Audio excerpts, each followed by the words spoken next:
Abrem suas Bíblias em Colossenses, no capítulo 1. Nós vamos dar continuidade à reflexão que nós temos feito a respeito daquilo que Paulo ensina através da carta aos Colossenses. Nós estamos aprendendo com Paulo sobre a centralidade de Cristo, sobre a sua superioridade e sobre a sua suficiência na vida cristã. A suficiência de Cristo em todo o universo e principalmente na vida cristã. Domingo passado nós lemos do verso 15 ao verso 23 e aprendemos que Jesus é a imagem perfeita, a expressão exata de Deus. Ele é o máximo que nós podemos conhecer de Deus, é Jesus. Se nós queremos conhecer a Deus, se nós queremos perceber Deus de alguma forma, nós precisamos olhar para o Jesus da Bíblia, porque Jesus é quem nos mostra de fato a pessoa de Deus, o caráter de Deus, o poder de Deus. Ele é o Deus encarnado, Ele é o início e o fim de todas as coisas. Tudo foi criado nele, por Ele e para Ele, porque para Ele são todas as coisas. E nós aprendemos muito bem no domingo passado que Cristo não pode ser o meio pelo qual nós conseguimos as coisas, embora seja. Ele é o princípio e o fim, Ele é o fim de si mesmo. Não é bênção por bênção, mas é o abençoador que de fato importa. É Ele que tem que ter a supremacia na nossa vida, no nosso coração, porque nós vimos no domingo passado que Ele é a cabeça do corpo. O corpo é a igreja, e Ele que tem toda a autoridade, todo o poder, é Ele que governa todas as coisas. E terminamos vendo que Paulo nos alerta a jamais abandonarmos o Evangelho da Graça. E o que Paulo vai continuar fazendo nessa carta é exatamente isso, confirmando a fé dos Colossenses no Evangelho da Graça, onde Cristo é suficiente, onde Cristo tem a supremacia em todas as coisas. Hoje nós vamos ler do verso 24 do capítulo 1 até o verso 5 do capítulo 2, e aí depois nós prosseguimos. Então você pode deixar a sua Bíblia aberta na carta do apóstolo Paulo aos Colossenses, capítulo 1. E antes que você leia, que nós leiamos, eu quero dar um aviso aqui da irmã Sandra, que nós teremos no dia 19 de junho um seminário para professores, professoras, chama aí os tios e tias das crianças da PIB, Então, todos os que já estão envolvidos nesse ministério e aqueles que gostariam de servir a Deus nesse ministério, está convidado para participar desse seminário no dia 19 de junho. Não é isso? Vai começar que hora, irmã Sandra? 13 horas. Às 13 horas. E vai até que horas? Às 17. De 13 às 17 horas. Amém? Então vamos ver aí, capítulo 1, verso 24. Agora me regozijo nos meus sofrimentos por vós, e preencho o que resta das aflições de Cristo na minha carne, a favor do seu corpo, que é a igreja, da qual me tornei ministro de acordo com a dispensação da parte de Deus, que me foi confiada a vosso favor, para dar pleno cumprimento à palavra de Deus. O mistério que estava oculto nos séculos e das gerações, agora todavia se manifestou aos seus santos, aos quais Deus quis dar a conhecer qual seja a riqueza da glória deste mistério entre os gentios, que é Cristo em vós, a esperança da glória, o qual nos anunciou, advertindo a todo homem e ensinando a todo homem em toda sabedoria, a fim de que apresentemos todo homem perfeito em Cristo. Para isso é que eu fui também afadigado. Eu vou ler o verso 29 de novo. Para isso é que eu também me afadigo, esforçando-me o máximo possível, segundo a sua eficácia que opera eficientemente em mim. Capítulo 2, verso 1. Gostaria, pois, que soubessem que grande luta venho mantendo por causa de vós, pelos laodicenses e por quantos não me viram face a face, para que o coração deles seja confortado e vinculado juntamente em amor, e eles tenham toda a riqueza da forte convicção do entendimento, para compreenderem plenamente o mistério de Deus, Cristo, em quem todos os tesouros da sabedoria e do conhecimento estão ocultos. Assim, digo para que ninguém vos engane com raciocínios falazes, pois embora ausente quanto ao corpo, contudo em espírito estou convosco, alegrando-me e verificando a vossa boa ordem e firmeza da vossa fé em Cristo. Amém? Feche teus olhos. Senhor nosso Deus e Pai, Deus bendito e eterno, nós te rogamos, ó Deus, nessa hora, em nome de seu Filho Jesus Cristo, que o Senhor, ó Deus, venha alargar o nosso pote e que caiba em nós mais uma porção da Tua Palavra nesta manhã, Deus querido. Pai, em nome de Jesus, continua falando conosco, como o Senhor tem falado até esse presente momento. Desde o momento em que entramos neste local de culto, o Senhor tem falado, o Senhor tem nos abençoado, e nós pedimos que seja assim, ó Deus, até o término desta reunião, desse encontro, que ao sairmos daqui, nós estejamos, ó Deus, plenamente satisfeitos pela graça do Senhor que está sendo derramada em nós, e que não tenhamos dúvida de que o seu nome foi glorificado nessa manhã, porque isso é tudo que importa para nós. Nós oramos assim, agradecidos em nome de Jesus. Amém, amém. Meus queridos, o apóstolo Paulo agora ele prossegue falando das suas alegrias, e é significativo para nós pensarmos quais são as alegrias do apóstolo Paulo. O apóstolo Paulo, no verso 24 que lemos, ele diz que a sua alegria é sofrer por causa da igreja de Cristo e por causa de Cristo. E no verso 5 do capítulo 2 ele diz que o seu sofrimento, aliás, a sua alegria é olhar para a igreja e ver que a igreja andava em ordem e andava na fé em Cristo. Ela permanecia na fé em Cristo, apesar de todo o assédio, apesar de toda a contaminação à sua volta, apesar das investidas dos falsos profetas querendo disseminar na igreja dos Colossenses o gnosticismo, o judaizante, o culto aos anjos e toda a sorte de heresia que ameaçava a sã doutrina daquela igreja. Mas é interessante que nós perguntamos para Paulo, qual é a sua alegria, Paulo? E Paulo diz: a minha alegria é sofrer por causa da igreja, é sofrer por causa de Cristo. A minha alegria é saber que o meu sofrimento por causa da igreja, por causa de Cristo, não é em vão, porque eu sei em quem tenho crido, eu sei para onde eu estou indo, e olho para a igreja e vejo a igreja em ordem e seguindo a fé que foi ensinada em Cristo Jesus. Essa igreja está em Cristo, e isso é a minha alegria. A alegria do apóstolo Paulo nos inspira, meus irmãos, porque se nós perguntássemos para nós hoje, aonde está a nossa alegria? Onde está a nossa alegria? E seriam motivos legítimos.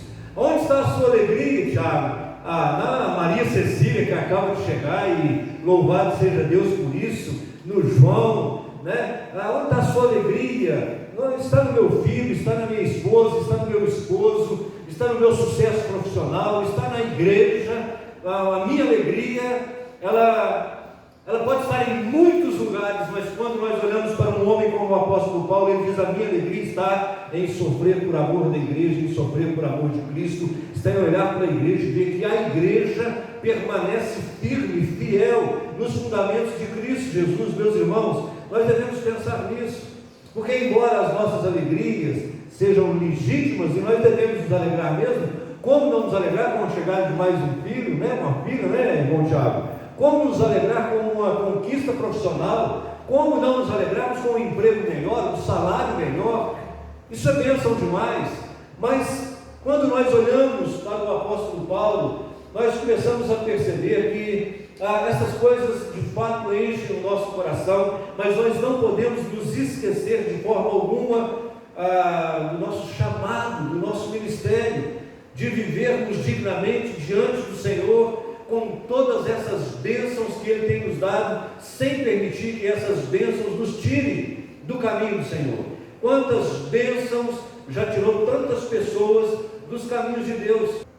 Nós já tivemos outras experiências de orar por alguém que precisava muito de um carro, porque morava longe da igreja, e nós oramos, isso foi em Arcos mesmo, nós oramos porque seria uma bênção, porque a gente tinha que buscar eles todos os domingos em casa, e aí a dificuldade era tanta que nós nos compadecemos, e nós buscamos por meses, e oramos e pedimos a Deus, e Deus deu para eles um carro, e eles conseguiram um carro, mas depois do carro, nunca mais voltaram à igreja, porque tinha muitas coisas para fazer, tinha muitos lugares para ir, agora poderia ir para a roça, agora poderia visitar os parentes, agora não precisava mais de Cristo, porque já tinha conseguido aquilo que queria. Meus queridos irmãos, nós precisamos pensar nisso, onde está a nossa alegria, onde está a nossa satisfação, o que é que preenche de fato o nosso coração, porque se Cristo não é o suficiente, nada mais será. Não tem cônjuge, não tem filho, não tem empresa, não tem nada que possa ser suficiente para o ser humano. Mas ainda que nós não tenhamos nada disso, se nós tivermos a alegria em Cristo Jesus, então nós seremos a pessoa mais realizada dessa terra, a pessoa mais realizada dessa terra. E o apóstolo Paulo, ele nos ensina a pensar aonde está a nossa alegria. Não significa que nós não podemos ter alegria, e devemos ter sim, no cônjuge, nos filhos, nos bens, em todas as bênçãos que Deus nos der, mas jamais nos esquecermos daquele que nos abençoa, daquele que nos abençoa como vida, como tudo que temos. Os seus filhos foi Deus que te deu, o seu cônjuge foi Deus que te deu. Então, em tudo nós temos que ser agradecidos a Deus e jamais nos esquecermos de onde vêm as bênçãos que nós recebemos. No verso 25, o apóstolo Paulo fala do seu sentimento de responsabilidade, de dever com aquela igreja, uma igreja que ele nem havia plantado e nunca havia sido pastor, mas ele sim se sentia responsável pela pregação do evangelho pleno, do evangelho completo, do evangelho da Bíblia Sagrada. Quem lê as cartas do apóstolo Paulo, se ler com atenção, vai perceber que Paulo fala da graça de Deus, mas Paulo também fala do juízo de Deus. Paulo fala das tristezas, mas fala das alegrias. Paulo fala das derrotas, mas fala também das vitórias. Paulo ensina todo o conselho de Deus, todo o evangelho de Deus. Ele fala da graça para com todos, porque a graça de Deus, ela foi derramada sobre toda a humanidade. Graça para com todos os que creem, mas juízo para todos aqueles que rejeitam esse evangelho da graça. Graça para todos, juízo de Deus sobre todos os que rejeitam a graça. Se você abrir a sua Bíblia aí em Efésios, no capítulo 2, eu te convido a abrir. Olha como o apóstolo Paulo fala tanto do pecado, quanto do perdão, quanto da necessidade do pecador de reconhecer a Jesus Cristo como Senhor e Salvador. Algumas páginas para trás aí da sua Bíblia, Efésios capítulo 2, ele diz a respeito de Cristo, ele fala assim: Ele vos vivificou, estando vós mortos em vossos delitos e pecados, nos quais andastes outrora, segundo o curso deste mundo, segundo o príncipe da potestade do ar, do espírito que agora opera nos filhos da desobediência, entre os quais, preste atenção nisso, entre os quais todos nós andávamos outrora, segundo as inclinações da carne, fazendo a vontade da carne e dos pensamentos. Éramos por natureza filhos da ira, como também os demais, mas Deus, sendo rico em misericórdia, por causa do grande amor com que nos amou, e estando nós mortos em nossos delitos, Ele nos deu vida juntamente com Cristo. Pela graça sois salvos. Preste atenção nisso. Pela graça sois salvos, e juntamente com Ele fostes ressuscitados, e Ele nos fez assentar nos lugares celestiais, para mostrar nos séculos vindouros a suprema riqueza da sua graça em bondade para conosco, em Cristo Jesus. Verso 8 ele repete para que ninguém tenha dúvida: pela graça sois salvos por meio da fé, isso não vem de vós, é dom de Deus. Paulo fala da necessidade do pecador se arrepender, fala da condenação que nós estávamos, mas fala da graça, do amor de Deus que nos envolve, que nos restaura, que nos traz de novo a semelhança e a imagem do Cristo Redentor. É interessante como em Romanos 5, 20, Paulo fala: onde abundou o pecado, superabundou a graça. Onde abunda o pecado, superabunda a graça de Deus. No verso 5 do capítulo 2 de Romanos: mas segundo a dureza do teu coração impenitente, entesourastes ira para o dia da ira que há de se manifestar no juízo de Deus. Paulo é equilibrado na pregação do Evangelho. Paulo mostra os dois lados da moeda. Paulo não é tendencioso. Paulo não prega por conveniência. Paulo prega exatamente aquilo que as Escrituras Sagradas diz: todo ser humano nasce pecador, está condenado no seu próprio pecado, na sua própria natureza humana, porque em Adão nós recebemos condenação, mas ele fala da graça de Cristo que nos liberta, que nos traz de volta, porque se em Adão nós fomos condenados, em Cristo nós fomos libertos, fomos salvos, e não precisamos de nada além da fé em Cristo Jesus para recebermos essa graça de Deus. E nós também precisamos não somente de crer nesse Evangelho, mas também de pregar, de anunciar esse Evangelho, falar do pecado, mas falar do perdão, falar do juízo de Deus, da ira de Deus contra o pecado, mas falar também da misericórdia de Deus, meus irmãos. Um Evangelho bíblico, saudável, em que diz a verdade e nada mais do que a verdade. É o Evangelho que salva, é o Evangelho que liberta. Paulo diz em Romanos: não me envergonho do Evangelho de Cristo, porque sei que ele é o poder de Deus para a salvação de todo aquele que nele crer. Então não tem do que se envergonhar, tem que pregar o Evangelho de Deus, tem que pregar o Evangelho de Cristo. Mas o Evangelho de Cristo que estava oculto até os dias do apóstolo Paulo, é isso que ele diz no verso 26, os versos 26 até os versos 29 que nós lemos. Ele diz: o mistério que estava oculto dos séculos e das gerações, agora todavia se manifestou aos santos, nos quais Deus quis dar a conhecer das riquezas da glória deste mistério entre os gentios. Que mistério é esse, Paulo? Cristo em vós, a esperança da glória. Cristo em vós, a esperança da glória. E para que ninguém tenha dúvida, em Efésios capítulo 3, versos 5 e 6, Paulo explica com mais detalhes que mistério é esse. E ele diz: este mistério não foi dado a conhecer aos homens de outras gerações, mas agora foi revelado pelo Espírito aos santos apóstolos e profetas de Deus, a saber, que mediante o Evangelho, os gentios são co-herdeiros com Israel, membros do mesmo corpo e co-participantes das promessas em Cristo Jesus. Qual é o mistério? O mistério é Cristo.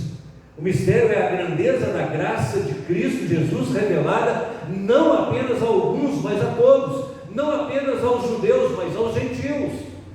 Graça para todos e juízo para os que rejeitam, porque não apenas os judeus, mas também os gentios receberam a graça de Deus por meio de Jesus Cristo. Isso fica muito claro para nós, meus irmãos, quando nós nos lembramos qual é o assunto da carta.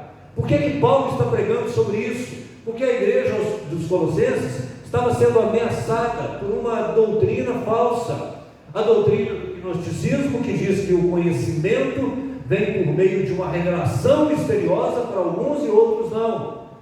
Para os judaizantes, que diziam que tinham que ser circuncidados.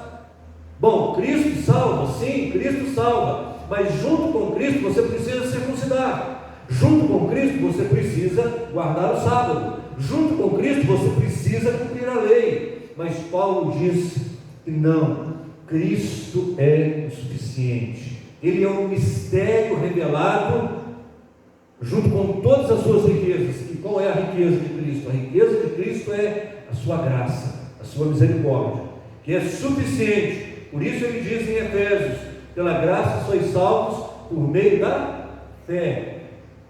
Por meio da fé. A riqueza da graça de Cristo é suficiente para todos.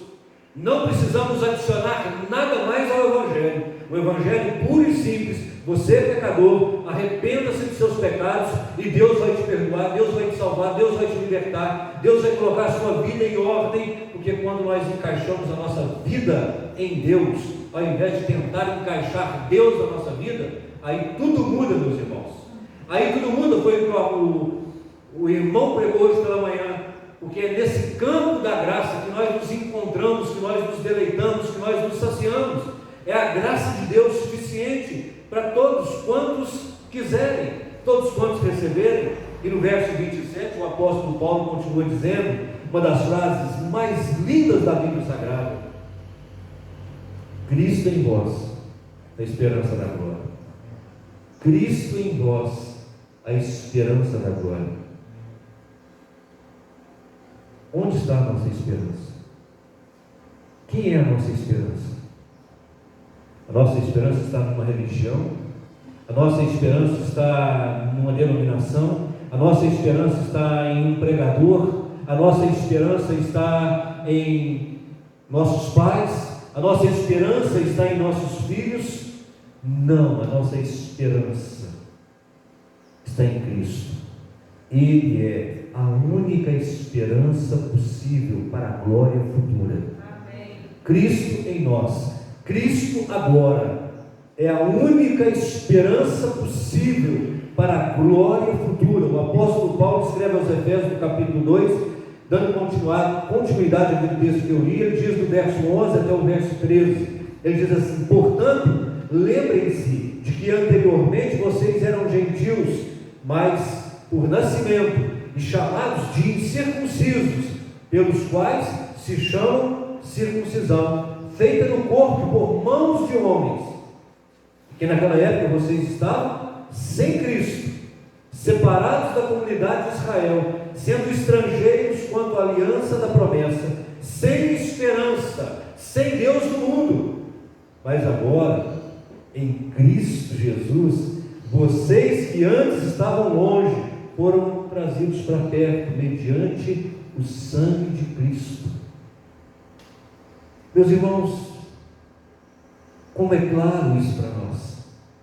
Como é claro nós compreendermos que sem Jesus nós estamos perdidos, que sem Jesus nós não temos esperança, que sem Jesus nós estamos sem Deus no mundo, porque Jesus é o único caminho, é a única verdade, Ele é a vida. Como isso é claro para nós, e como as pessoas insistem em dizer que todos os caminhos levam a Deus, que toda religião é boa, que eu sou bom porque eu faço o bem, então eu mereço salvação, enquanto nós olhamos para a Bíblia Sagrada e o Evangelho da Graça é escandaloso, porque não tem nenhum pecador que se arrependa que não seja salvo, mas não tem ninguém bom o suficiente para ser salvo sem a graça de Cristo.